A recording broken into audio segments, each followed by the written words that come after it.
Very good evening and welcome to city 24/7 top debate. నేను సురేష్. అయినను పోయి రావలే హస్తినకు అని మహాభారతంలో ఓ ఫేమస్ డైలాగ్ ఉంది. అది మన అందరికీ తెలిసిందే. ఇప్పుడు టీడీపీ జనసేన కూడా అదే డైలాగ్ వల్లి వేస్తున్నాయి. అయినను బీజేపీతో పొత్తు కావాలి అంటున్నాయి. ఢిల్లీ చుట్టూ మంత్రాంగం నడుపుతున్నాయి.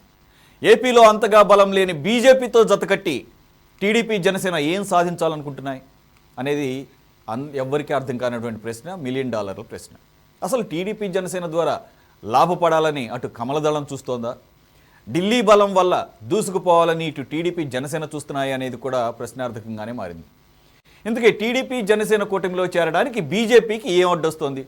వైసీపీకి అండగా ఉన్న కమల్నాథులు రూటు ఎందుకు మారుస్తున్నారు? ఏపీ అధికార పార్టీ పని అయిపోయిందని కాషాయ పెద్దలు డిసైడ్ అయ్యారా? ఓడిపోయే పార్టీకి రహస్య సాయం చేసే బదులు టీడీపీ జనసేన అయితే బెటర్ అని భావిస్తున్నారా? అదే అంశంపై చర్చిద్దాం. ఈరోజు డిబేట్లో పార్టిసిపేట్ చేస్తున్నారు నజీబ్ గారు, జనసేన విజయవాడ స్పోక్స్ పర్సన్, మనకి స్టూడియోలో అందుబాటులో ఉన్నారు. అలాగే మనకి గఫూర్ గారు, ఎక్స్ఎమ్మెల్యే, అలాగే సిపిఎం కేంద్ర కమిటీ సభ్యులు మనకి అందుబాటులో ఉన్నారు. అలాగే బీజేపీ నుంచి Varma Narendra garu, BJP Guntur district president Varma Narendra garu కూడా అందుబాటులో ఉన్నారు. Welcome to you all gentlemen to this evening debate. Right, I will start off with you Narendra garu. ఇప్పుడు ఇంట్రోలో చెప్పినట్లుగా మీరు ఇంట్రో వినే ఉంటారు. రైట్, మీకు ఆల్రెడీ ఇప్పుడు ఉన్నటువంటి అధికార పార్టీతో ఉన్నటువంటి అనధికార అలయన్స్ అది చెప్పినా అది బయటికి కనబడకపోయినా అందరికీ తెలిసిందే. అఫీషియల్గా అయితే కనుక ఒక్క జనసేనతోనే ఈ రాష్ట్రంలో మీకు పొత్తుంది. ఇప్పుడు మీ ఓల్డ్ ఫ్రెండ్ టీడీపీని కూడా ఎన్డీఏలోకి స్వాగతిస్తారని వార్తలు వినపడుతున్నాయి. దానికి బలం చేకూరుస్తూ ఈ మధ్యకాలంలో జరిగిన కొన్ని పరిణామాలు, ఒక 10 to 15 days బ్యాక్ అనుకుంటా అమిత్ షా గారు ఎన్డీఏని మళ్ళా బలోపేతం చేస్తాం, ఓల్డ్ ఫ్రెండ్స్ అందరూ కూడా మళ్ళీ ఎన్డీఏలోకి రాబోతున్నారు అని. దానిలో భాగంగానే కొన్ని పార్టీలు దేశవ్యాప్తంగా వచ్చినాయి. JDU for example. ఇప్పుడు టీడీపీ ఒక 2-3 రోజుల్లో జరగబోయేటటువంటి ఎన్డీఏ మీటింగ్లో అఫీషియల్గా టీడీపీ కూడా జాయిన్ అవబోతున్న వార్తలు వస్తున్నాయి. మీకేమైనా సమాచారం ఉందా సార్ నరేంద్ర గారు? నమస్కారం. భారత్ మాతకి జై. ఏదైతే మీరు అడుగుతున్నారో మా పొత్తు ప్రజలతోనే, ఆంధ్ర రాష్ట్ర అభివృద్ధి కోసం మేము కట్టుబడి ఉన్నాం. మా పొత్తు అంతా ప్రజలతోనే. ఇవాటికి మా పొత్తు జనసేనతోనే కొనసాగుతుంది, కొనసాగబోతుంది కూడా. ఈ ఆంధ్ర రాష్ట్రానికి అభివృద్ధి చేయాలని దృఢ లక్ష్యంతో నరేంద్ర మోడీ గారు అనేక నిధులు ఇస్తున్నారు. కాబట్టి మరి ఇక్కడ వైసీపీ ప్రభుత్వం ఉంది కాబట్టి ఇక్కడ దుష్ప్రచారానికి మేము చాలా ఇబ్బంది పడుతున్నాము. ఈ రాష్ట్రం అభివృద్ధి చెందాలి, రాష్ట్రానికి నిధులు ఇవ్వాలని ఒక పక్కన ప్రతిపక్షాలు మాట్లాడుతూనే మేము నిధులు ఇస్తుంటే మళ్ళీ మీరు వైసీపీతో జడ కట్టారని మళ్ళీ ఒక బ్రాడ్ ప్రాపగాండా చేస్తున్నారు. ఒకవేళ మీరు నిధులు ఇవ్వకపోతే ఈ రాష్ట్ర అభివృద్ధికి తూట్లు పొడుస్తుంది భారతీయ జనతా పార్టీ అని మళ్ళీ విష ప్రచారం చేస్తున్నారు. సో ఇట్లా 2-4 ధోరణితో కాకుండా ఆంధ్రప్రదేశ్ అభివృద్ధికి మోడీ గారు కట్టుబడి ఉన్నారు.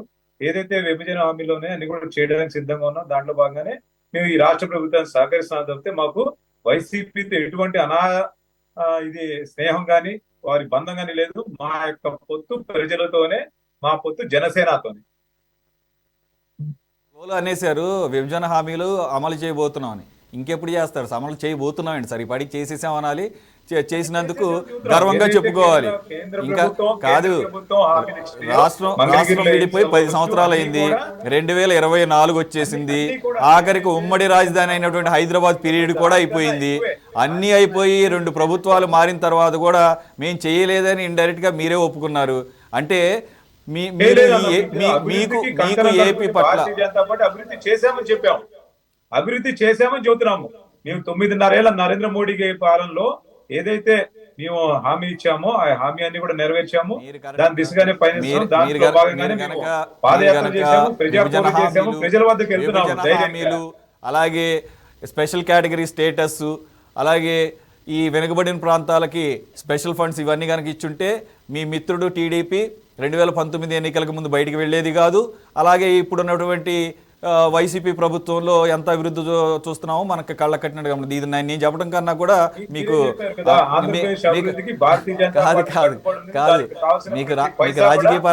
రాజకీయపరమైన సమాధానమే కరెక్ట్. జనతా పార్టీ వెనకడుగే లేదు. ఆంధ్రప్రదేశ్ ఈ రోజు ఈ విధంగా అభివృద్ధి చెందుతుంది. ప్రాజెక్టులు కానీ, విద్యా సంస్థలు కానీ, ఆసుపత్రులు కానీ జరుగుతున్నాయి. ఎయిమ్స్ కానీ, ఎన్ఐడి కానీ, ఈ హైవే ప్రాజెక్ట్స్ కానీ, జల్ జీవన్ మిషన్ ద్వారా నీళ్లు కానీ, స్మార్ట్ సిటీ ద్వారా డబ్బులు కానీ అన్ని కూడా భారతీయ జనతా పార్టీ ఆంధ్రప్రదేశ్ కి అసలు జరగట్లేదు కట్టుబడి అంటలేదు ఉంది, కానీ సార్ అభివృద్ధి చెందుతుంది. నరేంద్ర గారు నేనేమో అసలు జరగట్లేదండి. అది ఓన్లీ ఏపీకి ఒక్క ఎక్స్క్లూజివ్గా చేసేది కాదు. అది దేశవ్యాప్తంగా జరుగుతున్నటువంటి కార్యక్రమాలు ఐఐటీలు అయినా కానీ, ఐఐఎంలు అయినా కానీ, ఎయిమ్స్లో అయినా కానీ. సార్ గఫూర్ గారు, మీరు విన్నారు నరేంద్ర గారు అసలు మాకు ఎవరితోనూ సంబంధం లేదు, ప్రజలతో పొత్తండి. మరి ప్రజలు వాళ్ళకి ఎంత మ్యాండేట్ లేకపోతే ఎంత ఓటింగ్ పర్సంటేజ్ ఇచ్చారో మనం లాస్ట్ టైం చూసాము. అయినా కూడా పాపం వాళ్ళు ప్రజలతోనే పొత్తు అంటున్నారు. అసలు ఈ రెండు పార్టీలతో ఎటువంటి సంబంధం లేదట. మరి ఎటువంటి అనధికారిక సంబంధాలు ఉన్నాయో మరి మీరు చెప్తే బాగుంటుంది.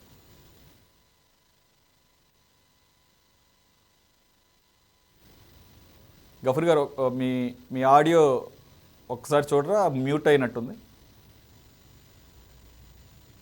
గఫూర్ గారు మీ ఆడియో రావట్లేదు సార్. పీసీఆర్ గఫూర్ గారు గఫూర్ గారు మీది మ్యూట్లో ఉంది సార్. గఫూర్ గారు ఒకసారి చెక్ చేయాలి.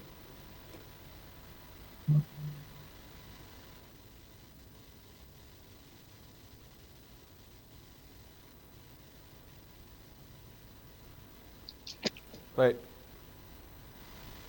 Okay right. ఈ లోపల మన జనసేన మిత్రులు మాట్లాడతారు.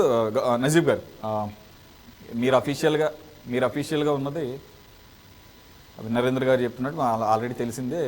మీరు ఎన్డీఏలో ఆల్రెడీ ఉన్నారు, మీరు బీజేపీతో అలయన్స్లో ఉన్నారు.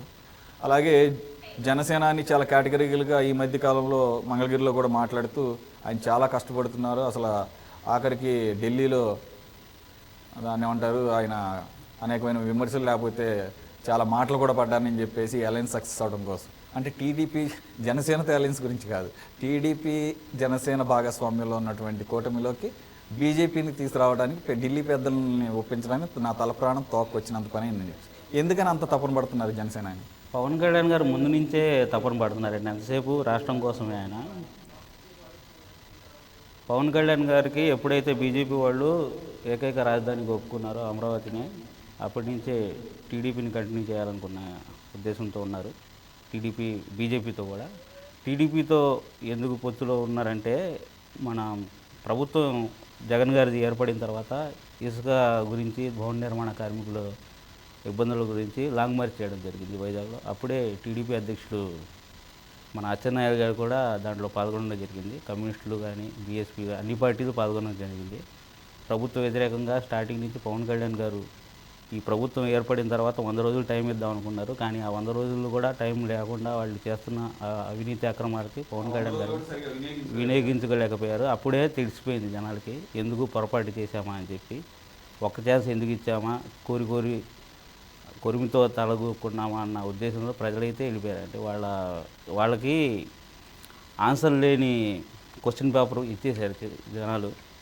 దానికి ఆన్సర్ చేయలేక ఇప్పటివరకు వృధా చేశారు. ఇంతవరకు రాజధాని లేకుండా చేశారు.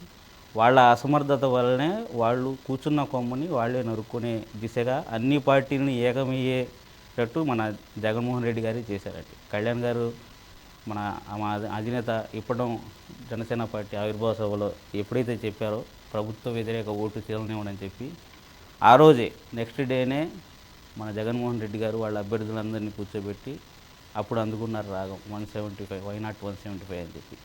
ఆయనకి అభద్రతా భావం వచ్చేసింది, ఓడిపోతారన్న ఆలోచన వచ్చేసింది. ప్రశాంత్ కిషోర్ గారు ఎవరైతే ఆయనకి వ్యూహకర్త ఉన్నారో ఆయన కూడా వెనక్కి తగ్గడం జరిగింది.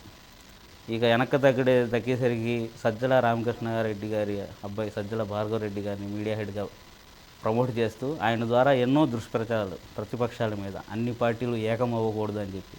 పవన్ కళ్యాణ్ గారు ఒక కులానికో, ఒక మతానికో, ఒక వర్గానికో, ఒక ప్రాంతానికో చెందిన వ్యక్తి కాదండి. పవన్ కళ్యాణ్ గారిని నేను ప్రజారాజ్యం పార్టీలో ఉన్నప్పటి నుంచి అనుసరిస్తున్నాను. ఆయన ఉద్దేశాలు ఎలా ఉంటాయో నాకు బాగా తెలిసిన వాడిని కాబట్టి పవన్ కళ్యాణ్ గారు బీజేపీతో ఏంటి, ఎంఐఎంతో ఏంటి, ఎవరితో అయినా పొత్తు పెట్టుకుంటారు. ఆయన ప్రజానాయకుడు కాబట్టి, ప్రజల కష్ట సుఖాలు తెలిసినోడు కాబట్టి ముందు నుంచి పార్టీ ఆవిర్భవించినప్పటి నుంచి కూడా ఉద్దానం కిడ్నీ సమస్య కానీ అక్కడి నుంచి మొదలుకొని ఎన్నో ప్రభుత్వం చేయలేనివి, ప్రతిపక్షాలు చేపించలేనివి ఎన్నో కార్యక్రమాలు పవన్ కళ్యాణ్ గారు చేశారు. అందులో భాగంగానే రాష్ట్ర భవిష్యత్తు కోసం చరిత్రలో మొట్టమొదటిసారి నాకు సీఎం పదవి లేకపోయినా పర్లేదు అని రాష్ట్ర భవిష్యత్తు కోసం తాను త్యాగం చేసిందే కాకుండా జనసేన పార్టీలో ఉన్న మాలాంటి అందరికో త్యాగం ఎలా చేయాలి, రాష్ట్రం కోసం ఎలా నిలబడాలనే వ్యక్తి పవన్ కళ్యాణ్ గారు. ఇది మాత్రం జగన్మోహన్ రెడ్డి గారు గుర్తుంచుకోవాలి. పవన్ కళ్యాణ్ గారు ఎప్పుడైతే 2014లో కాంగ్రెస్ హటావో దేశ్ బచావో అన్నారో అది జరిగింది. 2019 ఎన్నికలప్పుడు టీడీపీ కుంభస్థలాన్ని బద్దలు కొట్టి మోకాళ్ళ మీద కూర్చోబెడతానని చెప్పారు, అది జరిగింది. ఇప్పుడు అహపాతాళానికి వైసీపీని తొక్కుతామని చెప్పారు. ఎంతసేపు పవన్ కళ్యాణ్ గారు రాజ్యాధికారం నాకు రావాలని చెప్పి తపన పడేవాడే అయితేనండి 175 నియోజకవర్గాల్లో కూడా అంతకు ముందు అలాగా జనసేన పార్టీ లేదండి. డివిజన్ స్థాయి నుంచి గ్రామ స్థాయి నుంచి కమిటీలు ఉన్నాయి. అన్ని చోట్ల సమన్వయకర్తలు 175 నియోజకవర్గాల్లో ఉన్నారు. ఇప్పుడు వీళ్ళు రెచ్చగొట్టారు కదా వైసీపీ వాళ్ళు, సింగిల్గా దమ్ముంటే సింగిల్గా పోటీ చేయొచ్చు, వాళ్ళకి లాభం కాబట్టి సింగిల్గా రండి అని ప్రతి పార్టీని అడుగుతున్నారు. ఎందుకంటే 2019లో రిజల్ట్ మళ్ళీ కావాలి వాళ్ళకి. ఆ రిజల్ట్ రాకూడదని చెప్పి కొంతమంది అనుకుంటూ ఉంటారు, కమ్యూనిస్టులు బీజేపీ భద్రశత్రువులు కలవరని చెప్పి. ఈ పరిస్థితుల్లో వాళ్ళు కూడా కలిసే పరిస్థితులు ఉన్నాయండి. ఎందుకంటే ఒక రాక్షసుని అంతం చేయాలంటే దేవతల లాంటి ఎంతో వాళ్లే కలవగలిగింది.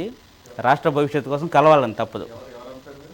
కలుస్తారంటారా? కలిస్తే మంచిదని చెప్పి నా అభిప్రాయం అండి. బీజేపీ ఉన్న కూటమిలో కమ్యూనిస్టులు వచ్చి కలుస్తారు, కలవరు. కాకపోతే నా ఉద్దేశం ఒక రాక్షసుడిని అంతం చేయాలంటే దేవతలు కలిసినప్పుడు యాక్చువల్గా కరెక్టే. మొన్నటి వరకు ఆ ఆప్షన్ ఓపెనే ఉంది.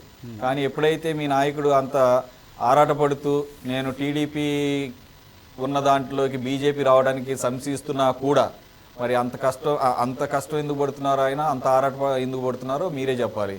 వాళ్ళకి ఏమన్నా బీజేపీకి ఏమన్నా పోలింగ్ పర్సంటేజ్ ఏమన్నా ఏపీలో ఉందా అంటే ఉన్న ఫిగర్సే మాట్లాడదాం. <1% నోటా కన్నా తక్కువ వచ్చింది 2019లో. మరి టీడీపీతో మీకు అలయన్స్ ఉందంటే దానికి ఒక అర్థం ఉంది. ఆయన మీరు అన్నట్టుగానే ఆయన వైసీపీ వ్యతిరేక ఓటు ఈసారి చేయలేనివ్వను, 2019లో జరిగిన పొరపాటు మళ్ళీ రిపీట్ అవనివ్వను అని చెప్పేసి ఇక్కడ వైసీపీని గద్దె దించడమే నా ప్రైమరీ అజెండా అని చెప్పేసి అక్కడ వరకు క్లారిటీ బాగానే ఉంది. కానీ బీజేపీని ఎందుకని మీరు ఈ కూటమి దీని ద్వారా సిపిఐ అయితే ఓపెన్గా చెప్పింది, సిపిఐ రామకృష్ణ గారు మేము రెడీగా ఉన్నాము బీజేపీని కాకుండా ఉన్నటువంటి ఈ జనసేన టీడీపీ కూటమిలోకి మేము సిద్ధంగా ఉన్నామని చెప్పేసి. సిపిఎం కూడా మొన్నటి వరకు ఓపెన్గానే ఉన్నారు. ఎప్పుడైతే కాంగ్రెస్ షర్మిలా నేతృత్వంలో యాక్టివ్ అయిందో, ఎప్పుడైతే మీ కూటమిలోకి బీజేపీ వస్తుందని చెప్పేసి వార్తలకి బలం చేకూరిందో ఆబ్వియస్గా వాళ్ళు కాంగ్రెస్తో ఇప్పుడు అలయన్స్ పెట్టుకున్నారు. సరే, అంటే మీరు కమ్యూనిస్టులు కూడా వస్తారంటే చెప్తున్నాను అనమాట. బీజేపీ ఉంటే కమ్యూనిస్టులు ఎలా వస్తారు? గఫూర్ గారు చెప్తారు. గఫూర్ గారు, ఎట్లా నా వాయిస్ వినపడుతుందా సురేష్ గారు? నా వాయిస్ వినపడుతుందా? గఫూర్ గారు మీ వాయిస్ మ్యూట్లో ఉన్నట్టుంది సార్, ఇంకా రావట్లేదు. లేదండి అన్మ్యూట్లో చెక్ చేస్తున్నాను మరి. Okay sir, continue. ఇప్పుడు ఓకే సార్. ఓకే. ఇప్పుడు ఇద్దరు సోదరులు బీజేపీ తరఫున ఒక ఆయన, జనసేన తరఫున ఒక ఆయన, అంటే దాదాపు ఇద్దరు మిత్రపక్షాలే. యాక్చువల్ మన టీడీపీ అంటే ఆఫ్కోర్స్ ఆయన కూడా మిత్రపక్షమే, కానీ టీడీపీ ఆయన కూడా జాయిన్ అవ్వాలి, కాసేపులో జాయిన్ అవుతారు. సరే, ముగ్గురికి సమాధానం చెప్పడానికి ఉన్నారుగా, మీరు సరిపోతారులేండి. పాయింట్ ఏమిటంటే అధికారం ఎందుకోసం అంటే, ఇప్పుడు బీజేపీ అధికారం మాకు హిందూ రాష్ట్రాన్ని దేశంలో ఏర్పాటు చేయడం కోసం అధికారం అంటున్నారు. వాళ్ళు క్లియర్, ముస్లింలు కానీ క్రైస్తవులు కానీ they are second class citizens. మేము మా హిందుత్వ అజెండా మాకుంది, ఆ హిందుత్వ అజెండా కోసం ఈ దేశంలో రాజ్యాధికారం కావాలంటున్నారు. వాళ్ళ ఆచరణ కూడా అదే పద్ధతిలో వాళ్ళు వ్యవహరిస్తున్నారు, వాళ్ళేమీ దాచుకోవడం లేదు. జనసేన 2019లో లెఫ్ట్తో ఉండింది, చీగోయరా బొమ్మ వేసుకొని ఆయన. ఇప్పుడేమో బీజేపీతో పోవాలని తపన, తాపత్రయము, తాత ఇవన్నీ కనపడుతున్నాయి. అంటే వీళ్ళు ఆ హిందుత్వ అజెండాను బలపరుస్తున్నారా? అది నాకు అర్థం కాదు. ఏమంటే జనసేన హిందుత్వ అజెండాను బలపరుస్తున్నారా? ఓపెన్గా చెప్పండి, బలపరుస్తున్నామని చెప్తే ఓకే, బలపరచండి, అభ్యంతరం లేదు, అది ఎవరి దారి వాళ్ళు చూసుకోవచ్చు. ఇప్పుడు పాయింట్ ఏమిటంటే రాష్ట్రంలో వైసీపీని దించేయాలా అంటారు. వైసీపీ నరేంద్ర గారు ఏమంటారంటే వైసీపీ మాకేం సంబంధం లేదని. నరేంద్ర గారికి నేను చెప్పదలుచుకున్నానంటే, వైసీపీకి మీ సపోర్ట్ కనుక లేకపోయింటే ఇన్నాళ్ళు అసలు పరిపాలన సాగేది కాదు రాష్ట్రం. రిజర్వ్ బ్యాంక్ నుంచి ఆ తర్వాత అన్ని ప్రభుత్వ సంస్థల నుంచి, బ్యాంకుల నుంచి, కేంద్ర ప్రభుత్వం నుంచి FRBM నామ్స్కు భిన్నంగా ఎన్ని వేల కోట్లు అడిగితే అన్ని వేల కోట్లు ప్రతి వారం ఇప్పిస్తున్నారు మీరు. మీ పురంధేశ్వరి గారు, మీ పార్టీ అధ్యక్షురాలు, ఆమె పోయి కంప్లైంట్ చేస్తే మద్యం ద్వారా ఇదిగో ఈ రకంగా జరుగుతుంది, అన్ని బ్రాండ్ కల్తీ బ్రాండ్లు లేకుంటే లోకల్ బ్రాండ్స్ అవి ఇవన్నీ తాకట్టు పెడుతున్నారు, ఈ కార్పొరేషన్ ద్వారా తెచ్చిన డబ్బు మీద మీరు ఎంక్వైరీ జరిపించండి అని చెప్తే ఆమెను మందలించి పంపించారు అక్కడి నుంచి. కాబట్టి వైసీపీకి బీజేపీకి ఉండేటువంటి అనుబంధం విడదీయరాని అనుబంధం, దాన్ని ఎవరు విడదీయలేరు. ఇప్పుడు జనసేనకు వైసీపీ పోవాలా, నరేంద్ర గారికి ఏమో అంటే నరేంద్ర గారికి అంటే బీజేపీకి ఏమో వైసీపీ కొనసాగాల. ఇది పెద్ద వైరుధ్యం వాళ్ళ మధ్య ఉంది. ఇప్పుడు ఏం జరుగుతుందో చూడాలా మనం రాష్ట్రంలో. ఏమైనా రాష్ట్రంలో రాక్షస పాలన పోవాలని నజీబ్ గారు అంటున్నారు. కేంద్రంలో చాలా మంది అనేది ఏమంటే రాక్షస పాలన ఉందని, కేంద్రానికేమో కౌగిలించుకొని రాష్ట్రంలో ఉండేటువంటి పరిపాలన మాత్రమే పోవాలా అంటే ప్రజలకు ఏం సమాధానం చెప్తారు మీరు? ఈరోజు CAA అమలు చేస్తున్నారు, ఈరోజు ఆర్టికల్ 370 రద్దు చేస్తున్నారు, ఈరోజు రాష్ట్రం యొక్క హక్కులన్నింటినీ కుదించేస్తున్నారు. మొత్తం ఫైనాన్షియల్ కంట్రోల్ అంతా కూడా కేంద్రం పెట్టుకుంటుంది. GSTలో వచ్చిన డబ్బు కూడా రాష్ట్రాలకు ఇవ్వడం లేదు. ఈ రకంగా రాష్ట్రాల హక్కులు పోతున్నాయి. రేపు ప్రెసిడెన్షియల్ ఫార్మ్ ఆఫ్ గవర్నమెంట్ని ఏర్పాటు చేస్తారని టాక్ ఉంది. నరేంద్ర మోడీ గారు దాచుకోవడం లేదు. ఆయన ఏమంటున్నా అంటే 24లో గెలిస్తే చాలా పెద్ద అజెండా ఉంది మాకు అని. అంటే కామన్ సివిల్ కోడ్ అయిపోయింది, ఆర్టికల్ 370 అయిపోయింది, CAA చేసేసినాం, దాన్ని అమలు చేస్తాం. ఇంకా పెద్ద అజెండా అంటే ఇంకేమైంది? కాన్స్టిట్యూషన్ మార్చడమే. మరి జనసేన దాన్ని బలపరుస్తుందా? తెలియదు. ఏమైనప్పటికీ కమ్యూనిస్టులుగా మా స్టాండ్ క్లియర్ సార్. కేంద్రంలో ప్రజా వ్యతిరేక ప్రభుత్వం ఉంది, దేశం అప్పుల పాలైపోయింది.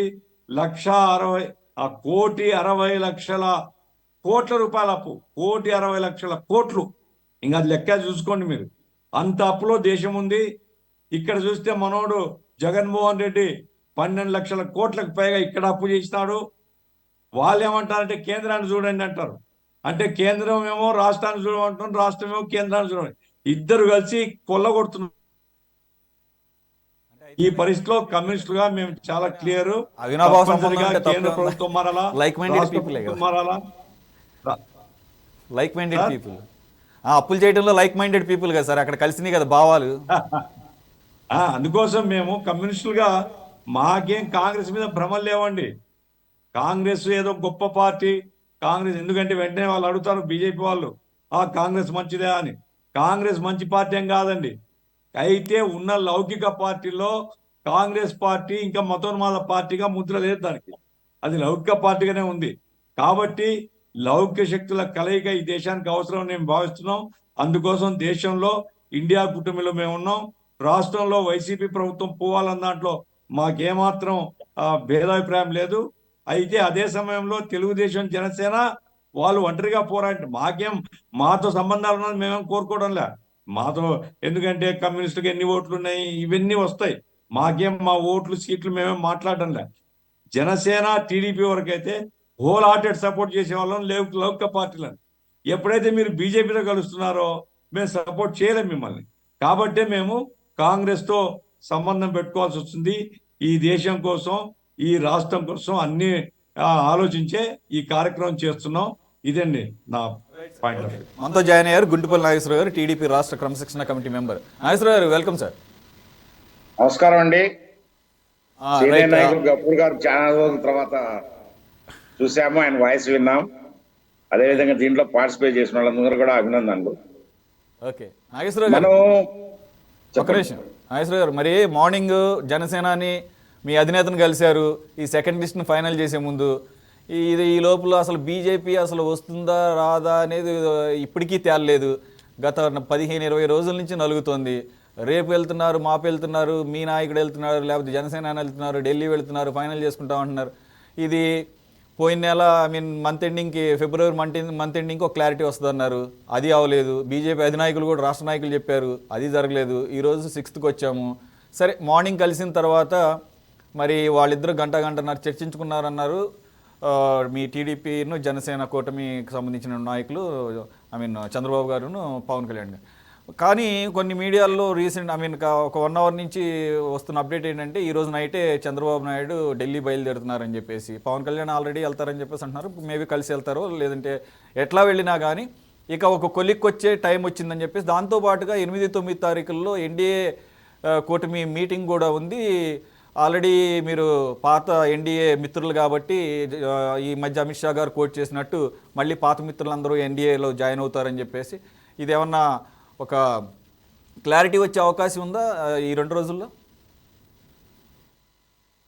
మీరు చెప్పిన వాటిల్లో మనకి ముఖ్యమైన పాయింట్ అంటే, జనసేనకు కానీ తెలుగుదేశం పార్టీకి కానీ ఈ రాష్ట్రంలో ఈ 4 సంవత్సరాల 10 నెలల కాలంలో వైసీపీ ప్రభుత్వం పార్టీ చేసిన అరాచకాలు ఎదుర్కోవడంలో ఈ రాష్ట్రంలో కానీ బయట నుంచి కానీ అన్ని ప్రజాస్వామ్య పార్టీలను కలుపుకోవాలనేది ప్రధాన ఉద్దేశం. తెలుగుదేశం పార్టీ అధినేత జనసేన చంద్రబాబు నాయుడు గారు కానీ, అదేవిధంగా జనసేన అధినేత పవన్ కళ్యాణ్ గారు కానీ, ఆ వరవడిలోనే ఈ రాష్ట్ర అభివృద్ధి కోసం, ఈ రాష్ట్రంలో శాంతి భద్రతల్ని కంట్రోల్ చేయడం కోసం ఎవరు వచ్చినా కూడా కలుపుకొని పోవడానికి ఒక ప్రణాళిక తయారు చేసుకొని కార్యక్రమాన్ని నిర్వహించుకోవడం జరుగుతూ ఉంది. దీంట్లో ప్రధానంగా కేంద్రం నుంచి కూడా సహకారం కావాలనేది ఉద్దేశం. మాకేం వాడు కొత్త వాళ్ళు కాదు. తెలుగుదేశం పార్టీ ఆవిర్భావం కాలం నుంచి మధ్యలో మిత్రులు గఫూర్ గారి వామపక్ష పార్టీలు కానీ, బీజేపీ కానీ, తెలుగుదేశం కానీ కలిసి చేసిన సంఘటనలు కూడా ఉన్నాయి. ఆ భావంలోనే పార్టీ ఇప్పుడు కూడా ప్రయాణం అవుతుంది.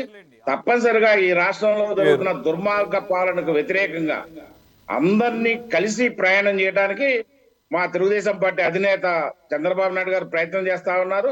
అంతకన్నా బలంగా జనసేన అధినేత పవన్ కళ్యాణ్ గారు కూడా ప్రయత్నంలో ఉన్నారు. మరి బీజేపీ నుంచి ఎందుకని ఆ క్లారిటీ రావటం లేదు? ఎందుకని అంత బెట్టి చేస్తున్నారు? అంటే వాళ్ళకు వైసీపీ వాళ్ళ పార్టీ ప్రయోజనాలు కూడా వాళ్ళు ఆలోచించుకోవాలి. వదలటానికి ఇష్టపడలేదు. లేదు, ఇష్టపడకపోతే కార్యక్రమాలు కంటిన్యూ అవ్వు, ఎప్పుడో అయిపోయాయి. ఇష్టపడుతున్నారు కాబట్టే ఈ ప్రయాణం జరుగుతా ఉంది. ఖచ్చితంగా మీరన్నట్టు 8-9 తారీఖుల్లో ఎన్డీఏ మిత్రపక్షాల సమావేశాల్లోకి ఒక కొలిక్కి వస్తుంది. ఖచ్చితంగా కూడా ఈ 3 పార్టీలు కలిసి ప్రయాణం చేయడానికి ప్రజలు కూడా సిద్ధంగా ఉన్నారు. వామపక్ష పార్టీలు కలిసి వచ్చినా కూడా వాళ్ళతో కూడా కలిసి ప్రయాణానికి మేము సిద్ధంగా ఉన్నాం. ఆల్రెడీ ఇక్కడ గఫూర్ గారు క్లారిటీ ఇచ్చారు. ఆయన జగమెరిగిన సత్యం. ప్రస్తుతం బీజేపీ కనుక ఉన్న కూటమిలో లెఫ్ట్ పార్టీస్ జాయిన్ అయ్యే అవకాశం లేదు. ఇక్కడే కాదు, దేశవ్యాప్తంగా ఏ లెఫ్ట్ పార్టీస్ స్టాండ్ అయినా అలాగే ఉంటుంది. అది క్రిస్టల్ క్లియర్లేండి. రైట్, నరేంద్ర గారు ఏంటి మీ సంశయం ఏంటి? ఇప్పటికీ కూడా ఆల్రెడీ బీజేపీ మీ నాయకులు జీవీఎల్ లాంటి వాళ్ళు అనేక ఇంటర్వ్యూల్లో చెప్పారు, మాకేమంత అవసరం లేదు, మేమేమి వెంపర్లాట్టలేదు. టీడీపీను జనసేన ఆల్రెడీ ఉంది కాబట్టి జనసేన కాదు, టీడీపీయే వెంపర్లాడుతోంది, అంటే మాకేం పెద్ద అవసరమేం కాదు అన్న ఒక నాన్ ఇంట్రెస్టెడ్ గానో కేర్లెస్ గానో సమాధానం ఎక్కడ చెప్పుకుంటారండి. జాతీయ పార్టీ నిర్ణయం మీద ఆధారపడి ఉంటాము. వాటి నుంచి మాకు సంకేతాలు వస్తే మేము దాని తగ్గట్టే నడుచుకుంటూ ఉంటాము. జీవీఎల్ గారు అవ్వచ్చు, మేము అవ్వచ్చు, ఎవరైనా సరే జాతీయ పార్టీ కేంద్ర పార్టీ ఆదేశాలు సార్ మేము నడుచుకోవడానికి సిద్ధంగా ఉన్నాము. అదే ఇప్పుడు ఒక డెసిషన్కి వచ్చినట్టేనా? అంటే మీరు కూటమిలో జాయిన్ అవ్వడానికి సిద్ధంగా ఉన్నారా, లేదంటే కనుక న్యూట్రల్గా సింగిల్గానే వెళదామనే ఏమన్నా ఆలోచన ఉందా? పురంధరేశ్వరి గారు లాస్ట్ వీక్ కూడా అన్నారు, 170 మాకు ఇప్పటి వరకు ఎటువంటి ఇన్స్ట్రక్షన్స్ లేవు కాబట్టి మేము 175 స్థానాల్లోనూ ఏ విధంగా ముందుకెళ్లాలనే దాని మీద మా కార్యాచరణ ఉంటుందని చెప్పేసి అన్నారు. అఫ్కోర్స్ ఆవిడ కూడా ఢిల్లీ వెళ్ళారు, అది వేరే విషయం. మేమైతే 175 స్థానాలకి కార్యాచరణ సిద్ధం చేసుకున్నాం. 25 పార్లమెంట్ కూడా కార్యాచరణ సిద్ధం చేసుకున్నాం. ఏదైనా కేంద్ర పార్టీ నాయకత్వమే మా ఫైనల్ డెసిషన్ కాబట్టి కేంద్ర పార్టీ దీనికోసం ఎదురు చూస్తున్నాం. ఏమంటారు సార్ మీరు? గఫూర్ భాయ్ అస్సలాం అలైకుం. గఫూర్ భాయ్ హిందుత్వాన్ని సపోర్ట్ చేసే దిశగా పవన్ కళ్యాణ్ గారు వెళ్తున్నారా బీజేపీతో కూర్చొని చెప్పడం జరిగింది. దానికి సమాధానం చెప్దామని నేను ఇంత హ్యాండ్ లిఫ్ట్ చేశాను. పవన్ కళ్యాణ్ గారు అనే వ్యక్తి ఒక మతానికి కాదు, ఒక కులానికి కాదు, ఒక వర్గానికి కాదు, నేను ఇందాక చెప్పడం జరిగిందండి. పవన్ కళ్యాణ్ గారు మొట్టమొదటి వ్యక్తి నాకు తెలిసి మన మతాన్ని ఎంత ఇష్టంగా ఆరాధిస్తామో పరమతాన్ని కూడా అంతే ఇష్టంగా గౌరవించాలని చెప్పి మన ఆంధ్ర రాష్ట్రంలో ఉన్న ముస్లిం సోదరులకు అందరికీ కూడా ఆయన ఎన్నో వేదికలుగా ఎన్నో సభల్లో కూడా హామీ ఇవ్వడం జరిగింది. అటువంటి ఏం జరగదు. లాస్ట్ టైము జగన్మోహన్ రెడ్డి గారు ఉన్నారు, ఆయన ఒక్క ఛాన్స్ ఇవ్వండి అని చెప్పి పాదయాత్రగా అన్ని చోట్ల తిరిగి ముస్లిం మైనార్టీ అందరి దండుకున్నాడు, ఒక్క ఛాన్స్ ఇవ్వమని చెప్పి. ఆయన తీరా గెలిచిన తర్వాత 22 ఎంపీ స్థానాలు వచ్చిన తర్వాత ఆయన వచ్చిన స్థానాలన్నీ కూడా బీజేపీకి అనుగుణంగా వాళ్ళకి సపోర్టింగ్ ఇచ్చిన తర్వాత వాళ్ళకు వచ్చిన మెజార్టీ వల్లనే కదా వాళ్ళు అధికారంలోకి వచ్చింది రెండోసారి 2014 తర్వాత 2019లో. పవన్ కళ్యాణ్ గారు అయితే అలా దొంగతిరుగుగా ఏది ఉండదండి, ఏదైనా ఓపెన్గా ఉండిద్ది, ఓపెన్గానే మాట్లాడతారు. ఆయన పొత్తులు కూడా ఓపెన్గానే ఉంటాయండి, అంతర్గత పొత్తులు అనేవి ఉండవండి. ఆయన ఓపెన్గానే చేస్తున్నారు కాబట్టి నేను ఒక అధికార ప్రతినిధిగా చెప్పడం కాదండి, ఆయన ప్రజానాయకుడు, జనం కోసం పుట్టిన పార్టీ జనసేన పార్టీ జనం వైపే ఉండిద్దండి ఎల్లప్పుడు. ఆ దిశలోనే పవన్ కళ్యాణ్ గారు వెళ్తూ ఉంటారు. కానీ ఆయనకి ఒక మతాన్ని ప్రేరేపణ చేయడం, ఒక కులాన్ని ప్రేరేపణ చేయడం ఆయనకి ఇష్టం ఉండదండి. ఆయనని ఒక కుల నాయకుడిగా కార్నర్ చేసి ఆయన మీద వ్యక్తిగత విమర్శలు ఎన్నో చేశారు అధికార పార్టీ వాళ్ళు. ఆఖరికి ఆయన కుటుంబ విషయాల మీద కూడా తీరా పవన్ కళ్యాణ్ గారు విమర్శించేసరికి వాళ్ళు తోక ముడుచుకోవడం జరిగింది. నేను ఒకటే చెప్పదలుచుకున్నానండి, ఓవరాల్గా పవన్ కళ్యాణ్ గారు రాష్ట్రహితం కోసం పనిచేసే వ్యక్తి. ఆయన లాంటి నాయకుడు మన ఆంధ్ర రాష్ట్రాన్ని దక్కడం ఆంధ్ర రాష్ట్ర ప్రజల సౌభాగ్యంగా అదృష్టంగా భావిస్తానండి. అదైతే నేను గట్టిగా చెప్పగలనండి. నాగేశ్వరరావు గారు, ఇప్పుడు బీజేపీతో ఒక క్లారిటీ రాకపోవడంతో ఈ కూటమిలోకి వస్తుందా లేదా, లేకపోతే మీ 3 పార్టీలు కలిపి కూటమిగా ఎన్నికలకు వెళ్తారా లేదా అనేది డిలే అవటం మూలంగా ఇప్పటి వరకు మీరు ఒక లిస్టే ప్రకటించడం జరిగింది, రెండో లిస్టు కూడా మాట్లాడుకున్నారు కానీ ఇంకా బయటపెట్టలేదు. మేబీ బీజేపీతో ఒక క్లారిటీ వచ్చిన తర్వాతే లిస్టు ఫైనల్ చేద్దామని చెప్పేసి అనుకున్నారేమో. ఏదేమైనా మీ ఎలక్షన్ ప్రిపరేషన్కి ఇదంతా కూడా ఒక డిలే లాగా మీకు అనిపించడం లేదా? మీ కార్యాచరణకి అడ్డంకిగా మారటం లేదు ఇదంతా? ఆవేశం, ఆలోచన రెండు కలిసి ప్రయాణం అవుతా ఉంది. చంద్రబాబు నాయుడు గారి ఆలోచన, పవన్ కళ్యాణ్ గారి ఆవేశం, ఈ రెండు కలిసి ప్రయాణం అవుతా ఉన్నాయి. బీజేపీ కేంద్రంలో ఉన్నది కాబట్టి మే ఇద్దరం కలగతోలికే బీజేపీతో జనసేన మిత్రపక్షంగా 2019 ఎన్నికల్లో కలిసి పనిచేశారు. 2014లో మేము పవన్ కళ్యాణ్ గారు బీజేపీ కలిసి ప్రయాణం చేశాం. మాకేమీ కొత్త పరిచయం కాదు. అయితే రాష్ట్ర అభివృద్ధి దృష్టిలో రాష్ట్రంలో బలంగా పనిచేసే పార్టీలకి, కేంద్రంలో బలంగా పనిచేసే పార్టీకి కొద్దిగా సమస్యలు ఉండవచ్చు. తప్పనిసరిగా కూడా ఈ సమస్యలు పెద్ద అడ్డం వచ్చేవి కావు.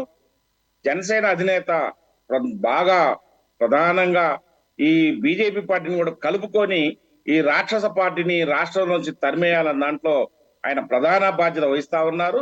దానికి చంద్రబాబు నాయుడు గారి ఆలోచన కూడా సరే, ఈ ముగ్గురం కలిసి ప్రయాణం చేయాలని దాంట్లోనే ఉన్నాం. షా గారు మన ఈ మధ్య పిలిచిన, బాబు గారు వెళ్ళి మాట్లాడి వచ్చిన తర్వాత వెంటనే జగన్ రెడ్డి వెళ్ళి మరి అక్కడ ఏమి కాళయాల పడ్డాడో, మళ్ళీ ఏమి బతిలాడుకున్నారో, మళ్ళీ కొంత బ్రేక్ వచ్చినమాట వాస్తవం. కానీ వాస్తవాలు జనసేన అధినేత ద్వారా మోడీ గారు, షా గారు వాస్తవాలు ఈ రాష్ట్ర పరిస్థితిలో జనసేన అధినేత పవన్ కళ్యాణ్ ద్వారా ఎప్పటికప్పుడు తెలుసుకుంటున్నారు. ఖచ్చితంగా ముగ్గురం కలిసి ప్రయాణం అవడానికి అవకాశాలు ఉన్నాయి. సరే సార్, ఇప్పుడు జగన్మోహన్ రెడ్డి గారు ఢిల్లీ వెళ్ళి ఆయన ఏం మాట్లాడుకున్నారు, ప్రాధేయపడ్డారు, అది ఎవరికి తెలియదు కానీ దానివల్లనే డిలే అయ్యి ఉంటుంది అని చెప్పేసి మీరు కూడా అనుమానాలు వ్యక్తం చేస్తున్నారు. అటువంటి పరిస్థితుల్లో ఉన్న బీజేపీతో మీరు ఎందుకనే అంత వెంపర్లాడుతున్నారు అనేది మీకే తెలియాలి. అదేమంటే కేంద్రంలో ఉన్నారు, ఎలక్షన్స్ సవ్యంగా సాగాలంటే కేంద్ర ప్రభుత్వం యొక్క మద్దతు కావాలని చెప్పేసి అంటున్నారు.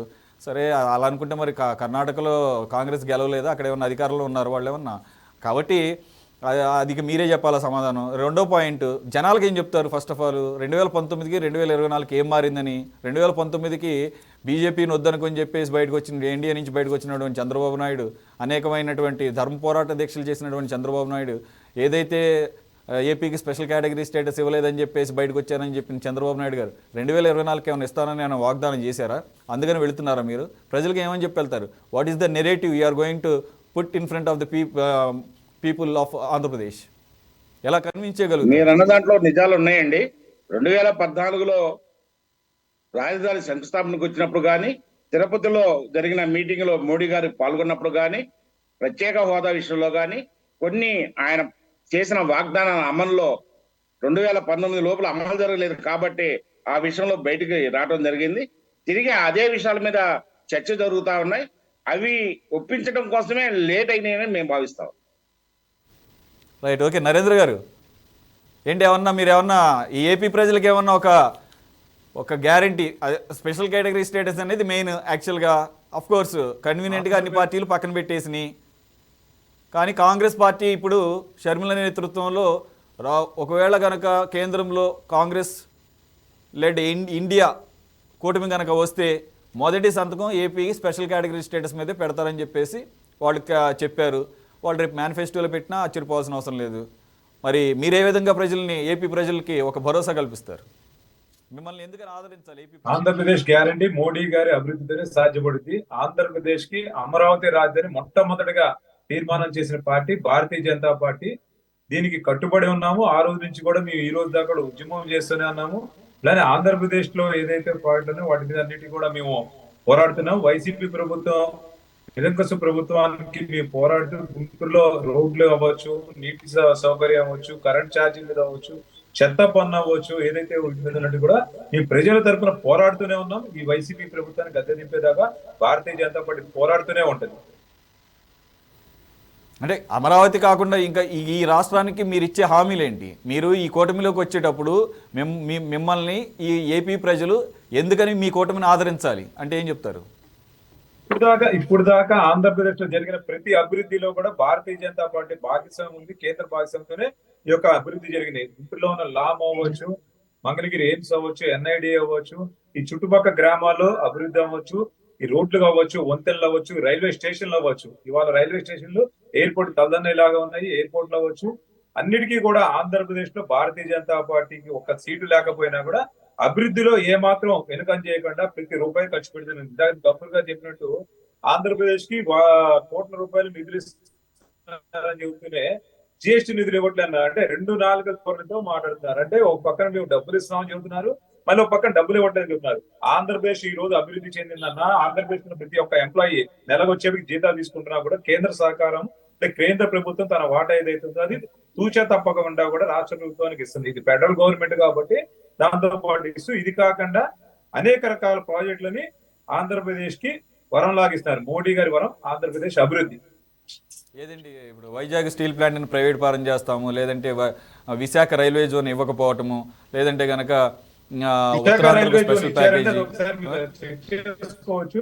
వైజాగ్ స్టీల్ ప్లాంట్ ఏదైతే ఉన్నదో అది ప్రైవేట్ పరం చేయట్లేదు, ఇంకొక భాగస్వామ్య కంపెనీని మెర్జ్ చేస్తున్నారు తప్పితే కూడా అది చేయట్లేదు. ఓ పక్కన మనం ప్రైవేటీకరణ కావాలని కోరుకుంటూనే మళ్ళీ మనం దాన్ని వ్యతిరేకిస్తుంటాం. రెండిట్లో ఒకటి కోరుకుంటున్నారు ఆంధ్రప్రదేశ్ ప్రజలు, దాన్ని స్పష్టంగా మేము అమలు చేయడానికి సిద్ధంగా ఉన్నాము. ప్రతి ప్రైవేటీకరణ అనేది ఏదో మీరేదో ఇప్పుడేదో కొత్తగా కనిపెట్టింది మంత్రమేం కాదు, ప్రపంచవ్యాప్తంగా ఉంది. ఈ దేశంలో 1991లోనే కాంగ్రెస్ హయాంలోనే పివి నరసింహ గారు ప్రైవేట్ ప్రారంభం చేస్తామన్నా అని చెప్పేసి దేశం మొత్తాన్ని ప్రైవేట్ చేతిలో పెట్టరండి. అట్లా ఉండదండి, అట్లా ఉండదు సార్. అలాగే ఆంధ్ర రాష్ట్రానికి ఎంతో ప్రతిష్టాత్మకమైనటువంటి విశాఖ ఉక్కు ఆంధ్రుల హక్కు అని చెప్పి సాధించుకున్నటువంటి దాన్ని అన్నిటినీ ఒకే ఘాటను కట్టకండి. వినటానికి ఏపీ ప్రజలు సిద్ధంగా లేదు. మీరు చెప్పగలరా ఇదే అజెండాగా మేము ఖచ్చితంగా విశాఖ స్టీల్ ప్లాంట్ని ప్రైవేట్ పరం చేస్తాము, దీంట్లో వెనక్కి తగ్గేది లేదు అని చెప్పేసి అఫ్కోర్స్ మీరు చాలాసార్లు చెప్పారు. కానీ పార్లమెంట్ సాక్షిగా మీరు ఈసారి ఎలక్షన్స్కి వెళ్ళే ముందు దాన్ని ఒక క్లారిటీ ఇచ్చి వెళ్ళే ధైర్యం చేయగలరా? చెప్పండి నరేంద్ర గారు. తప్పకుండా అండి. ఏదైతే కేంద్ర ప్రభుత్వం దానికి ఒక క్లారిటీ ఉంది, దానికి ప్రజలకు చెప్పే మేము ఎలక్షన్కి వెళ్ళడానికి కూడా సిద్ధంగా ఉంది. Okay, right. మరి అటువంటి మీ పార్టీతో ఎందుకని జనసేన అంటారు కదా, నష్టం చేకూర్చేటటువంటి అంశాలతో కూడినటువంటి పాలసీస్ ఉన్నటువంటి బీజేపీతో జనసేన టీడీపీ ఎందుకని వెళ్ళడానికి సిద్ధపడుతున్నాయో, మరి దానివల్ల వాళ్ళకి లాభమో నష్టమో వాళ్ళే నిర్ణయించుకోవాలి. గఫూర్ గారు, మిత్రులు నరేంద్ర గారు చెప్పి కొన్ని అంశాలు ఉన్నాయి. అబ్బో ఇది చాలా అభివృద్ధి చేశాము, ఎయిమ్స్ అవన్నీ నేను ఆల్రెడీ అన్నాను. అవన్నీ కూడా దేశవ్యాప్తంగా అన్ని రాష్ట్రాలకు వచ్చినట్టుగానే వచ్చింది. అలాగే ఎయిమ్స్ అనేది మన డివైడ్ అయినప్పుడు ఇచ్చినటువంటి హామీల్లో అదొక హామీ అది. సురేష్ గారు, మిత్రునికి నేను చెప్పేది ఏమిటంటే, ప్రత్యేక హోదా దైవసాక్షిగా ఎందుకు చెప్తున్నాను, బీజేపీ దేవుని బలంగా నమ్ముతుంది, రామాలయాన్ని క్యాంపెయిన్ చేసుకుంటుంది. ఇప్పుడు అన్ని చోట్ల మతం పేరుతోనే తగాదాలు పెడుతున్నారు కదా. కాబట్టి వెంకటేశ్వర స్వామి పెట్టట్లేదండి. భారతీయ జనతా పార్టీ చాలా స్పష్టంగా చెబుతుంది. నరేంద్ర మోడీ గారు వినండి, ఈ ఎజెండాతోనే ప్రజల దగ్గరికి వెళ్తున్నాం. మేము హిందూ ఎజెండాతోనే ప్రజల దగ్గరికి వెళ్తున్నాం. ఇందా మీరు చెప్పారు, ఎక్కడ కూడా మతతత్వ గొడవలు ఎక్కడ జరగట్లేదండి. ఓకే. ఇప్పుడు మతతత్వ గొడవలు జరుగుతున్నాయా లేదా అనేది మీరు కాదు కదా జడ్జిమెంట్ ఇవ్వాల్సింది. ఇప్పుడు ఈ దేశంలో మీ యొక్క అజెండా ఎట్లా ఉంది అనేది పక్కన నజీబు మనసులన్న ఆయనకు తెలిసి ఉంటుంది. అందుకోసం నేనేం చెప్పను. వెంకటేశ్వర స్వామి సన్నిధిలో నరేంద్ర మోడీ గారు స్వయంగా 10 సంవత్సరాలు ప్రత్యేక హోదా ఇస్తానని పంగనామాలు కొంచెం వినండి సార్. ఆ తర్వాత విభజన హామీలు మీ దయాదాక్షిణం ఏమన్నా డబ్బులు ఇస్తున్నారా లేకుంటే ఒక ఎడ్యుకేషన్ వచ్చిందా లేదా అని నేను పోవడం లేదు. విభజన హామీలు చట్టబద్ధంగా రాష్ట్రానికి అన్యాయంగా విభజించడంలో కాంగ్రెస్ పార్టీ మీరు ఇద్దరు భాగస్వాములే. ఆ రోజు కాంగ్రెస్ పార్టీ విభజన సందర్భంగా కొన్ని హామీలు ఇచ్చింది. మీరు పార్లమెంట్లో దాన్ని బలపరిచారు. చట్టం రూపొందించినప్పుడు చట్టంలో పెట్టినారు. విభజన హామీల్లో భాగంగా ఈ పాటికి పోలవరం పూర్తి అయి ఉండాలా, పూర్తి కాలేదు. వెనుకబడ్డ ప్రాంతాలకు ప్రత్యేక ప్యాకేజ్ ఇచ్చి దాన్ని డెవలప్ చేసి ఉండాలా, చేయలేదు. కడప స్టీల్ ప్లాంట్ వచ్చి ఉండాలా, రాలేదు. రైల్వే జోన్ ఇచ్చి ఉండాలా, ఇవ్వలేదు. ఉత్తరాంధ్ర ప్రాంతం యొక్క అభివృద్ధికి నిధులు ఇచ్చి ఉండాలా, ఇవ్వలేదు. క్యాపిటల్ నిర్మాణం జరిగి ఉండాలా, జరిగలేదు. క్యాపిటల్ ఏదో ఇప్పటికీ గందరగోళమే. కాబట్టి బీజేపీ పరిపాలన వైసీపీకి వాళ్ళ యొక్క చెప్పుల్లో కాలు పెట్టి నడిచేటువంటి పద్ధతిలో మీ వ్యవహారం సాగింది తప్ప ఇంకోటి కాదు అని జనాలందరికీ తెలుసు. ఓకే, నేను దాంట్లో పోతే నాగేశ్వరరావుకి చెప్పేది ఏమంటే, నేను మిత్రుడు, ఇప్పుడు 2018లో చంద్రబాబు నాయుడు గారు ధర్మ పోరాటమా దాన్ని దీక్షలో ఏదో ఢిల్లీలో పేరు నాకు గుర్తు రావడం లేదు, పెద్ద ధర్మ పోరాటం కోసం ఆయన నాందివాచకం పలికాడు. ఆయన బీజేపీ ఈ రాష్ట్రానికి అన్యాయం చేసిందని ఓపెన్ గా అసలు ఎట్లా మోడీ ప్రధానమంత్రి అవుతాడో చూస్తాను అని కూడా చెప్పాడు. ఆయన మన రాహుల్ గాంధీకి పోయి 2-3 సార్లు శాలువాలు కప్పాడు. ఓకే, నేను అవన్నీ గుర్తు చేస్తున్నానంటే ఎందుకంటే మీరు చేసిన చర్యలు, మేమేదో చేసింది కాదు, మీరు చేసిన చర్యలు. ఇప్పుడు జనసేన వారు ఆ రోజు ఆంధ్ర యూనివర్సిటీ దగ్గర పబ్లిక్ మీటింగ్ పెట్టి పవన్ కళ్యాణ్ గారు పాచిపోయిన లడ్లు తీసుకోవడానికి పోతున్నాడు ఈయన అని చంద్రబాబును తిట్టినాడు. ఇప్పుడు ఆ పాచిపోయిన లడ్లు పులిసి బాగా తీయగా మారినాయా, ఆయనకు ఎందుకు తాపత్రయం ఉంది? ధర్మదీక్ష పోరాటం సాగించినటువంటి వాళ్ళు ఇప్పుడు ఎంత ధర్మం జరిగింది అనేది మరి మైమరిచిపోయి వాళ్ళ ఒళ్ళో కలవడానికి పోతున్నారు. కాబట్టి అది వాళ్ళు తెలుసుకోవాలా. నాకు తెలిసినంత వరకు సురేష్ గారు బీజేపీ వేయి చేస్తుందండి, తూకం వేస్తూ ఉంది. ఎందుకంటే ఇప్పుడు బీజేపీకి వైసీపీ సపోర్ట్ ఉంది, తెలుగుదేశం సపోర్ట్ ఉంది. పార్లమెంట్లో బీజేపీ పెట్టిన ఏ బిల్లుకు కూడా నాగేశ్వరరావు గారిని చెప్పమనండి, మేము ఫలానాన్ని వ్యతిరేకించినామని చెప్పే ధైర్యం ఉంటే చెప్పమనండి. ఏ దాన్ని వ్యతిరేకించలేదు, వైసీపీ ఏ దాన్ని వ్యతిరేకించలేదు. అట్లాగే గుజరాత్ కంటే కూడా అధ్యక్ష పదవి ఎన్నికల్లో మర్ము గారికి గుజరాత్ కంటే కూడా 10% ఓట్స్ ఆంధ్రాలో వచ్చినాయి. కాబట్టి ఇప్పుడు నరేంద్ర మోడీ గారి ఆలోచన ఏమంటే 100% ఓట్లు పెట్టుకునే దగ్గర ఒక పక్షం చేరితే రెండో పక్షం మనకు దూరం పోతుంది కదా, ఎందుకు దానికి స్కోప్ ఇవ్వాలా? కాబట్టి 2 పక్షాలను కూడా ఇప్పుడు పాత సినిమా నాకు గుర్తుకొస్తుంది, ఏక్ ఫూల్ దో మాలి అని ఒక సినిమా వచ్చిండ. నేను ఇప్పుడు ఏం చెప్తున్నా అంటే ఏక్ మాలి దో ఫూల్, దాని రివర్స్లో చదువుకుంటే ఏక్ మాలి దో ఫూల్. ఈ పుష్పాలు ఆ మాలిని ఆకర్షించడానికి, మాలి అంటే తోట పని చేసేవాడు, అతన్ని ఆకర్షించడానికి పుష్పాలు తిరుగుతూ ఉన్నాయి అతని చుట్టూ, 2 పుష్పాలు కూడా. కాబట్టి 2 పార్టీలు మన చుట్టూ తిరుగుతున్నప్పుడు తెలుగుదేశంతో గఫూర్ గారు చెప్పండి, ఎందువల్ల అంటారు? మరి ఈ రాష్ట్రంలో వాళ్ళకున్న స్టేక్ ఏంటి, బీజేపీకి ఉన్న స్టేక్ ఏంటి, బలం ఎంత? ఇంతకు ముందు వాళ్ళకి వచ్చిన ఇప్పుడు తెలుగుదేశం పార్టీ ఆ కశ్మీర్ చలిలో వణికిపోతాం మనం. కశ్మీర్లో చలి ఉందేమో, ఆంధ్రాలో చలి లేదు, కానీ టీడీపీ వణికిపోతుంది. టీడీపీ భయం అంతా ఏమంటే బీజేపీ కనుక వెంటలేకపోతే ఎలక్షన్ తొత్తడం చేస్తారు, ఎలక్షన్ వాళ్ళు గుద్దేసుకుంటారు. బీజేపీ కాపాడుతుంది వీళ్ళను. ఒకటి. రెండోది ఈవీఎంలు. మోడీ గారు అనుకుంటే ఈవీఎంలు మనకు అనుకూలంగా వస్తాయి. రెండు. మూడవది ఏమంటే రేపు ప్రభుత్వం ఏర్పడినాక కుప్పలు కుప్పలుగా ఫండ్స్ తెచ్చుకోవచ్చు పైనుంచి. ఈ మూడు. అయ్యా మీరు కుప్పలు ఫండ్స్ తెచ్చి ఆంధ్ర రాష్ట్రాన్ని ఏం డెవలప్ చేసినారో 2019లో ప్రజలు చిత్తుగా ఓడించారు మిమ్మల్ని. మీరు డెవలప్మెంట్ అన్నారు. అదేది తుర్కమెనిస్తాన్ క్యాపిటల్ లాగా, లేకుంటే ఇంకో క్యాపిటల్ లాగా ప్రపంచం అంతా మీరు చెప్పారు కదా. మరి 2019లో చిత్తుగా ఎందుకు ఓడిపోయినారు? ఆత్మహత్య చేసుకోవాలి కదా. బీజేపీ సపోర్ట్ లేకపోతే ఏం కర్ణాటక గవర్నమెంట్ నిలబడలేదా? తమిళనాడు గవర్నమెంట్ నిలబడలేదా? కేరళ చిన్న రాష్ట్రం మేము పోరాడడం లేదా? చాలా రాష్ట్రాలు ఈ వణుకుతో మీరు రాష్ట్రాన్ని ప్రజల మీద నరేంద్ర గారు ఒక సింగిల్ నరేంద్ర గారు అంటున్నారు కర్ణాటకలో ఏం స్కాములు జరగలేదు కదండి. అంటే స్కాములు జరిగితే వాటిని అడ్డం పెట్టుకుని బ్లాక్ మెయిల్ చేసి అంటే కమ్యూనిస్ట్ పార్టీ వాళ్ళు ఏమైతుందంటే బీజేపీ గెలిచించాడేమో ఈవీఎం స్కామ్ జరిగిందంటారు. ఒకవేళ మామూలు కాంగ్రెస్ పార్టీ జరిగే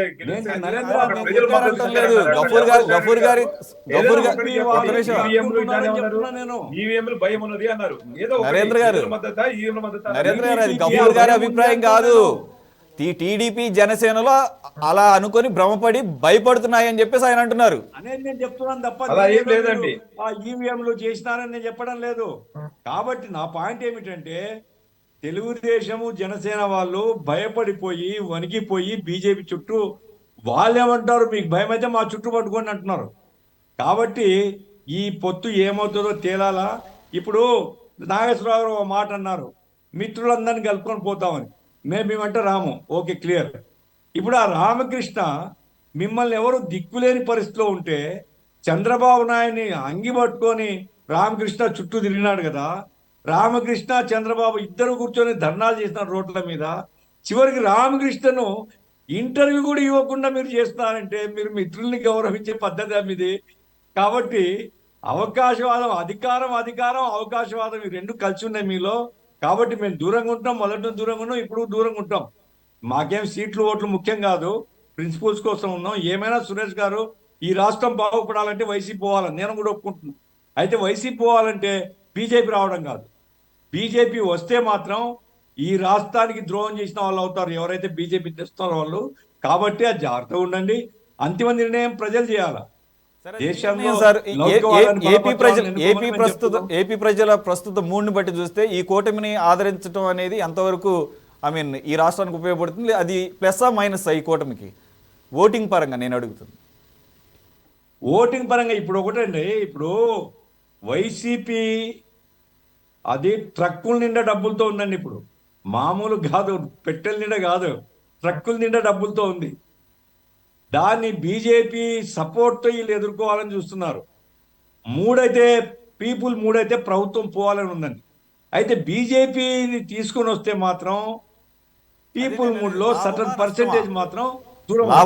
అది ఎంత పర్సెంటేజ్ చూడాల్సిందే మనం. సర్టన్ పర్సెంటేజ్ ఆఫ్ పీపుల్ మాత్రం ఖచ్చితంగా బీజేపీ రహిత, బీజేపీ లేకుండా టీడీపీ జనసేన ఉంటే సపోర్ట్ చేసి నెత్తి మీద పెట్టుకొని గెలిపించాలనే ఆలోచనతో ఉన్నారు. ఎప్పుడైతే మీరు బీజేపీని తీసుకొని వస్తారో సర్టన్ పర్సెంటేజ్ మాత్రం మీకు దూరం అవుతుంది. ఎంత పర్సెంటేజ్ దూరం అవుతుంది? ఆ ట్రక్కుల నిండా ఉండే డబ్బులు ఎంతవరకు ప్రభావితం చూపుతారని దాన్ని బట్టే ఆదరణ ఎట్లుంటుందో చెప్పొచ్చు. వాట్ ఈస్ ఏ నాగేశ్వరరావు గారు, మరి అటు వైసీపీకి అందరికీ తెలిసిందే కొంతమంది అణగారిన వర్గాల యొక్క సపోర్ట్ మొదటి నుంచి ఉంది. అలాగే మైనారిటీస్, ముస్లిం మైనారిటీస్. మరి బీజేపీని కనుక ఈ కూటమిలో తీసుకొస్తే మీరు ఆ వర్గాల నుంచి మద్దతు కోల్పోయే అవకాశాన్ని, ఆ రిస్క్ని ఎందుకు తీసుకుంటున్నట్టు? పెద్దలు గఫూర్ గారు కొన్ని వాస్తవాలు చెప్పారు. ఈ రాష్ట్రం చీలిపోయినప్పుడు ఇరు పార్టీల పాత్ర ఉన్నది. ఇరు పార్టీలు కూడా ఈ రాష్ట్రానికి కావాల్సిన ప్రత్యేక హోదా కానీ, యూనివర్సిటీలు కానీ, ఇండస్ట్రియలిస్టులు కానీ, జిఎస్టి మినహాయింపులు కానీ ఇవన్నీ కూడా ఎవరు కేంద్రంలో ఉంటే వాళ్ళు సహకరించాల్సిన అవసరం ఉంది.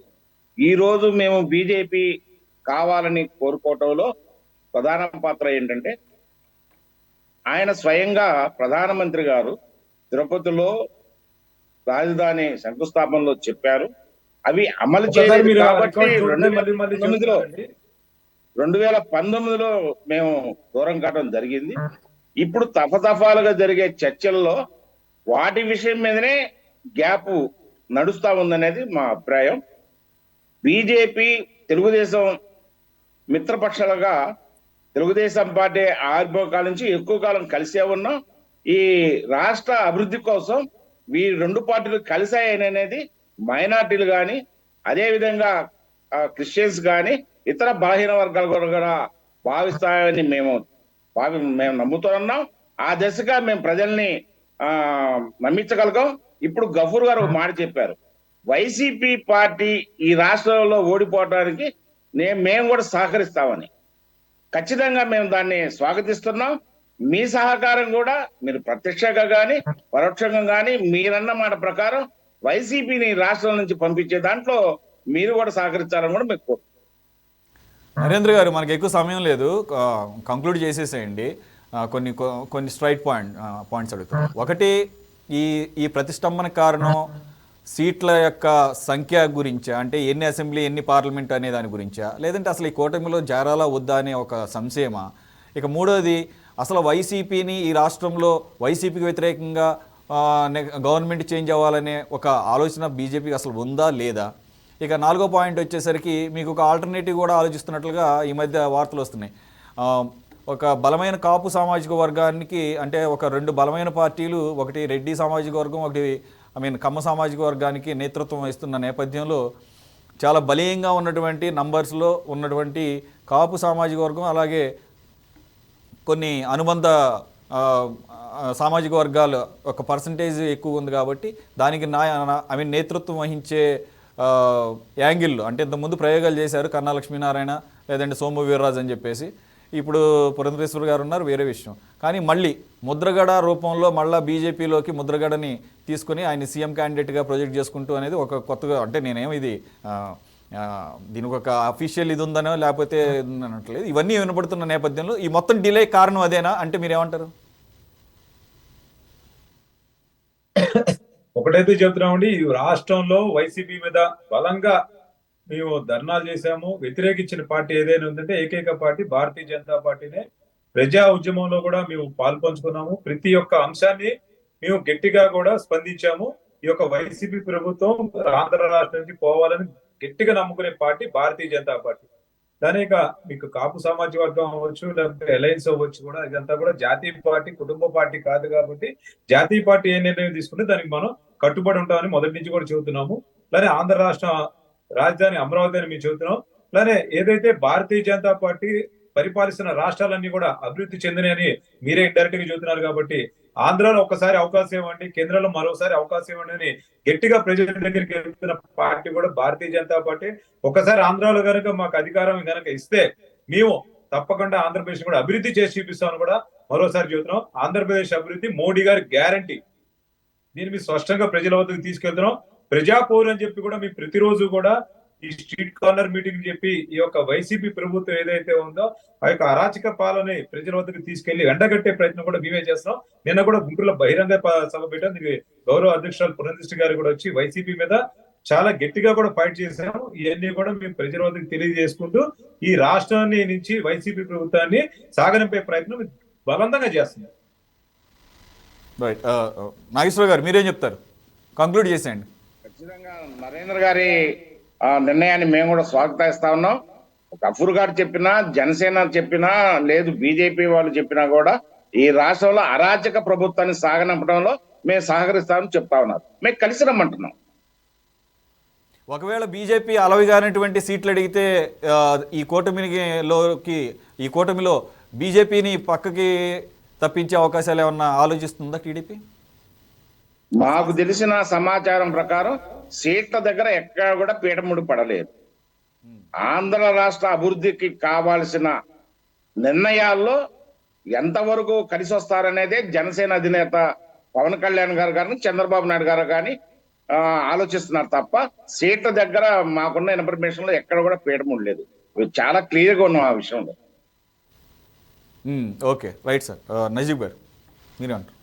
ఇది పాచిపోయిన లడ్డూలు అన్నారు గఫూర్ గారు. మేము జనసేన పార్టీ తరఫున టీడీపీ ప్రభుత్వం ఏర్పడడంలో భాగస్వామ్యం అవ్వలేదండి. భాగస్వామ్యం గెలిపించడంలో అయ్యాం భాగస్వామ్యం, ప్రభుత్వంలో భాగస్వామ్యం లేదని చెప్పి ప్రజల తరఫున పోరాటం జరిగింది పవన్ కళ్యాణ్ గారు. 0 అవర్లో ఆ టైంలో ప్రత్యేక హోదా గురించి రేస్ చేయమని చెప్పి ఎంపీలు కూడా పవన్ కళ్యాణ్ గారు ఆదేశిస్తే ఈయనకి ఏంటి అసలు ఇన్ని నాయకుడు కానీ గుర్తించలేదు అన్న విధంలో వీళ్ళ తీరు ఉంది, టీడీపీ వాళ్ళది కానీ వైసీపీ వాళ్ళది కానీ. అలాగే ఫ్యాక్ట్ ఫైండింగ్ కమిటీ అని చెప్పి అప్పుడు వేయడం జరిగింది పవన్ కళ్యాణ్ గారు. ఉండవల్లి అరుణ్ కుమార్ లాంటి వాళ్ళు, జయప్రకాష్ నారాయణ అలాంటి వాళ్ళు అందరినీ తీసుకుని టీడీపీ ప్రభుత్వాన్ని కూడా ఎండగట్టారు. ఎందుకంటే ఆయన గెలిపించడంలో కీలక పాత్ర పోషించారు. ఆయన కూడా జవాబుదారిగా ఈ పోరాటాల్లోనే నిమగ్నం ఉన్నారు. కానీ టీడీపీ కానీ జనసేన కానీ ఓ పక్క వైఎస్ జగన్మోహన్ రెడ్డి గారు మాత్రం ఆయన పాదయాత్రను ఆపకుండా ఒక్క ఛాన్స్ ఇవ్వండి వచ్చి నేను చేస్తాను ఇప్పుడు జరగని అని చెప్పారు. ఏదైనా హామీ పవన్ కళ్యాణ్ గారును నాదెళ్ల మనోహర్ గారు లాస్ట్ టైం కానీ ఇంతకుముందు కానీ బీజేపీ వాళ్ళని కలిసినప్పుడు అక్కడి నుంచి హామీలు ఏమన్నా రాష్ట్రానికి మేలు జరిగే ఏమన్నా హామీలు పొంది ఉండొచ్చు. అందుకని చెప్పి పవన్ కళ్యాణ్ గారు బీజేపీని విడనాడలేదా అనే భావన కూడా ఉందండి. అది కూడా నమ్మాలి మనం. ఎందుకంటే అధికారంలో ఉన్నవారు కదా. ఇప్పుడు కాంగ్రెస్ పార్టీ అధికారంలో ఉన్నప్పుడు నజీబ్ గారు అంటే గఫూర్ గారు అన్నది ఏంటంటే 2014 తర్వాత మా పార్టీలు అంటే లెఫ్ట్ పార్టీలతో కలుస్తున్న సందర్భంలో బీజేపీని కూడా వ్యతిరేకిస్తూ ఆయన ఢిల్లీ వరకు వినపడేటట్టుగా మేము మీ విసినిటీలో ఉంటామని చెప్పేసి ఈ పాచిపోయిన లడ్డూలు అని చెప్పేసి ఆయన పోల్చారు. ఆ తర్వాత మళ్ళీ అదే బీజేపీ పార్టీతో ఈరోజు కలవడానికి కారణం ఆ పాచిపోయిన లడ్డూలు ఇప్పుడు ఏమన్నా తీయగా ఉన్నాయని చెప్పేసి ఆయన మాట వరుసకు అన్నారు. అయితే మీరు చెప్పిన దాని ప్రకారం ఏంటంటే బయటికి చెప్పకపోయినా కానీ ఒక స్పష్టమైన హామీ ఇచ్చిన తర్వాతనే పవన్ కళ్యాణ్ గారు ఈరోజు వెళ్ళి ఎన్డీఏలో కలిసింది కాదు. 2019 ఇక్కడ ఎలక్షన్స్ అయిపోయిన వెంటనే ఆయన వెళ్ళి ఎన్డీఏలో కలిశారు. అప్పుడు హామీ ఇవ్వాల్సిన అవసరం బీజేపీకి ఉంటుందని నేను అనుకోను. అలాగే అప్పుడు హామీ కోసం పవన్ కళ్యాణ్ గారు కలిశారని అయితే ఎవరు అనుకోరు. ఒకవేళ మధ్యలో ఏమైనా ఇచ్చారేమో తెలియదు. సరే మొత్తానికి మీరేమంటారంటే ఆ లడ్డూలు ఎక్స్పైర్ అయిపోయినాయి, అవతల బారేశారు, కొత్త లడ్డూలు ఇచ్చారంటారు. ఎంతనా కొత్త లడ్డూలు అంటే ఇప్పుడు రాష్ట్రానికి కావాల్సినవి. ఇప్పుడు చిరంజీవి గారు కాంగ్రెస్ పార్టీలో ఉన్నప్పుడే కాంగ్రెస్ పార్టీని వ్యతిరేకించి ఆయన హైదరాబాద్ని యూనిటెడ్ టెరిటరీ చేయని చెప్పి ఉమ్మడి రాజధాని చేయని వాళ్ళకు వ్యతిరేకంగానే వెళ్ళారు రాష్ట్ర ప్రయోజనాల కోసం. ఇప్పుడు ఆ పార్టీని మెర్జ్ చేసిన తర్వాత పవన్ కళ్యాణ్ గారు ప్రజల తరఫున పోరాటే దిశగా రాష్ట్రానికి మేలు చేసే దిశగానే ఆయన వెళ్తున్నారు. కానీ అప్పుడు బీజేపీ పార్టీనో టీడీపీ పార్టీనో వ్యతిరేకించినట్టు కాదండి. పవన్ కళ్యాణ్ గారు ప్రజల కోసం, రాష్ట్రం కోసం ఏదైతే కావాలో మనకి వాటి కోసమే ఆయన పోరాడితే ఫలితం దక్కింది. ఆయన 2 చోట్ల ఓడించారు. ఆయన వెన్నుదన్నుగా నిలబడలేపారు. ఇప్పుడైతే పవన్ కళ్యాణ్ గారు భాగస్వామ్యం అవుదామని చూస్తున్నారు ప్రభుత్వంలో. అంతకుముందు భాగస్వాములుగా లేరు. పవన్ కళ్యాణ్ గారు ఏదైనా అధికారాన్ని చేపట్టి ఉంటే ఆయన్ని ప్రశ్నించండి, ఆయన్ని దూషించండి. కానీ ఇంతవరకు ఒక 10 ఎమ్మెల్యేలు కానీ 40 ఎమ్మెల్యేలు కానీ పొంది పవన్ కళ్యాణ్ గారు లేరు కదా. ఆయన పరిపాలన ఏం చూడలేదు కదా. విమర్శించే అర్హత అయితే పవన్ కళ్యాణ్కి ఎవరికి లేదు. మా జన సైనికులు కానీ మా జనసేన క్యాడర్కి కానీ మా తల్లిదండ్రులు ఫలానా వాళ్ళు ఎంత దర్జాగా ఉన్నారో, వాళ్ళు ఎలాంటి పరిస్థితుల్లో ఉన్నారు, ఎంత గర్వపడతామో. పవన్ కళ్యాణ్ గారు మాకు నాయకుడు అని చెప్పి అంత గర్వపడతాం మేము. పవన్ కళ్యాణ్ గారు ఏది చేసినా కూడా రాష్ట్ర హితంగా చేస్తారని చెప్పి నేనైతే ఘంటాపదంగా చెప్పదలుచుకున్నాను. ఏ స్టాండ్ తీసుకున్నా కానీ మా నాయకుడు రాష్ట్ర ప్రయోజనాలు దృష్టిలో పెట్టుకొని ఎటువంటి నిర్ణయాలను తీసుకున్నారు. Okay, thank you for joining Najeeb garu, అలాగే నాగేశ్వరరావు గారు, అలాగే నరేంద్ర గారు, గఫూర్ గారు. ఇది వాళ్ళ స్పెషల్ డిబేట్. మళ్ళీ మరో డిబేట్లు కలుద్దాం. Stay tune to city 24/7.